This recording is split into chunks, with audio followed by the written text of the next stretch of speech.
Lahat ng kamatayan ng tao ay may dahilan. Tandaan niyo yan. Kung talagang oras mo na kahit saan ka magtago. Hindi ko masasagot yung mga prinsesa na sinasabi. Basta sinasabi lang, may kababalaghan yung dagat namin. Ang pangalan ng prinsesa ng dagat, Nemia. Lagi na lang, bago magpasko o bago mag-October, may nagawa. Yearly talaga daw, sabi nila, talaga may nangyayari na din. Day.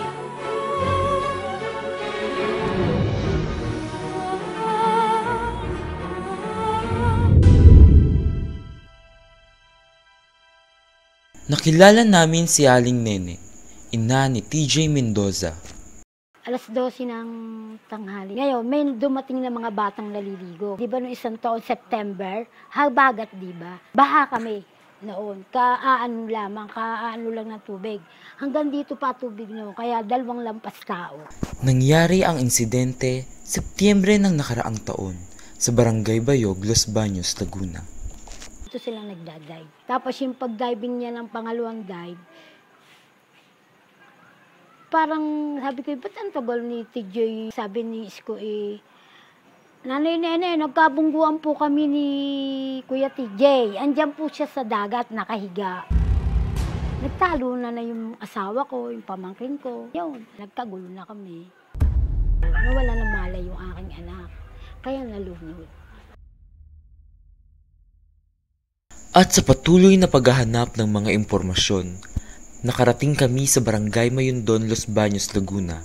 At doon nabaling ang aming atensyon sa nangyari kay Kierjan Herradura, isang estudyante ng Letran Calamba. Eldest si Kier, someday gusto niya maging engineer. Gusto daw niya maging proud ang daddy niya. Actually, pareho kaming letranista ng daddy niya. Siguro yung puso niya is sa letran talaga. Ang alam ko, nung time na bago mangyari yun, kasi nandito siya sa bahay, hindi ko din alam kung sino yung kasama niya that time. So, ina-expect ko nga kasi yung kasama niya, kapatid niya. Wala na akong nabalita, kundi nung madaling araw na lang na may nagising dito sa amin na ibinalita na yun nangyari sa kanya. Nag-inom po kami dun sa sa bahay nila Bochok. Tapos, pagdating po ng alas 12, nagkaya naman po kami sa may dagat po. Nakita ako ni Kiro. Sinama ako, tsaka nung isang barkada ko. Pauwi na ako dito, sinama ako noon. Yun, papunta na kami sa dagat. Kaya yung maligo, yung sa dagat lang. Liligo lang po. Sabi ko, parang may bangka sa amin doon. Gusto mo, bangka tayo. Kasi nasa kubo kami, nagtatalunan sila doon eh. Tapos po, mga 12:40 po, tumingin si Kiro sa cellphone ni Giselle. Ayun, sabi nagaya na po siya pauwi. Biglang lumakas kasi alon noon, yung pauwi na kami. Ayun, lumubog na kami. Lumubog nga po yung huli ng bangka. Tapos tumalon po siya. Yung talon po niya, napalayo naman yung yung agwat po ng talon niya. Paglubog namin mga nagpanik na yung iba. Tapos yun, biglang si Kiro, na parang nalulunod na. Tulungan mo ako, ayoko ko mamatay. Sabi ko, pre, huwag ka nang bumita, okay na, maliligtas ka na, andito palapit tayo sa bangka. Ngayon, sabi ko, Kier, okay na, buhay ka na. Huwag ka nang bibitaw, kasi malapit tayo sa bangka. O sabi, pre, hindi ko na kaya.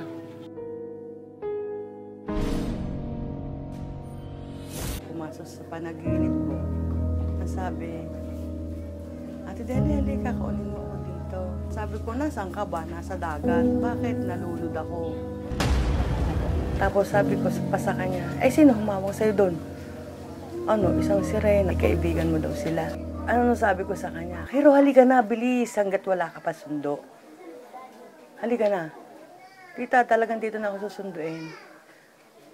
Dito na talaga ako. Dito ako mawawala. Dito talaga ang hantungan ko. Sabi niya sa akin, ganun.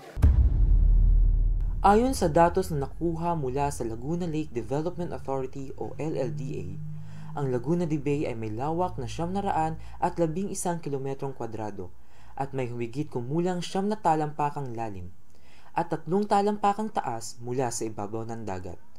Ito ang naging dahilan upang gawing mapanganib para sa mga bata o matanda ang paliguan ang nasabing lawa.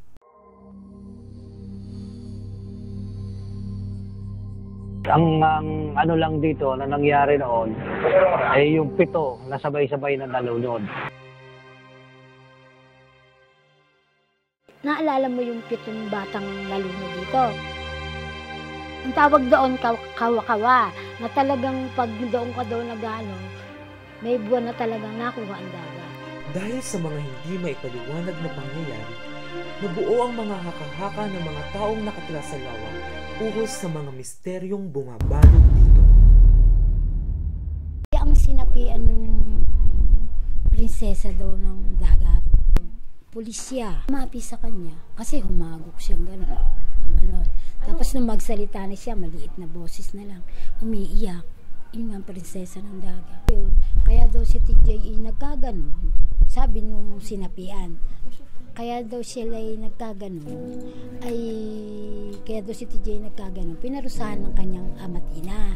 May nagsasabi na kaya hindi agad nakuha nga, tinawag ko.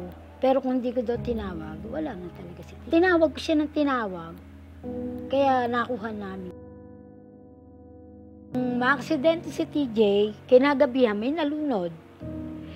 Tapos nung ilang araw may nalunod uli. Kaya sabi ko, siguro talagang ganun. May kumukuha talaga. May umaawit diyang sirena. May princess. Sa bawat gusto nilang kumuha, nakuha sila. Hindi sila nagbibigay ng babala na kukuha sila. Sila ang nasusunod. Kung gusto nilang kumuha, kukuha sila. Ako naniniwala ako na witness ko dun sa pangyayari kay Kier na iba yung pangyayaring nangyari sa kanya. Sabi nila dapat daw lalabas si Kier. Kaya lang, hindi ganun yung nangyari kasi nakita siya as in nasa water, nasa ilalim pa rin siya ng water. Sa pagkamatay nila Kier at TJ, sila nga ba'y napagkatuwaan ng lawa o sadyang aksidente lamang ang kanilang sinapit? Kasi hindi naman taon-taon nangyayari yun eh. Maraming taon lilipas, mga 2, 3, 4 na taon bago may mangyari uli. Taon-taon, magbubus ka ng buhay para makalabas yun. At may makain naman ang mga taga-tabing dagat. Yan naman kasing nalulunod dyan eh. Hindi natin pwedeng sabihin na may kababalaghan. Kasi yung ibang encounter naming nalulunod dyan, mga lasing. Kumbaga tayo palang tao, kailangan, bago mag5 minuto sa dagat, maihaw na agad kasi patay na tayo pag daw ganun. Ano po kasi, malamig po kasi yung tubig. Kasi pag ang dagat po kasi, pag yung malamig ang tubig, nakakabilis ng pulikat. Umulikat po yung paa. Baka doon na po yun hindi niya kinaya yung pulikat. Kaya napabitaw po siya sa akin. Ang lahat ng kamatayan ng tao ay may dahilan. Tandaan niyo yan. Kung talagang oras mo na kahit saan ka magtago. Pagkatapos noon, yun. Sinabi ko sa kanila na, teka lang ha. I-stop mo muna. Stop mo muna ang lahat ng gumagana sa inyo. Sige.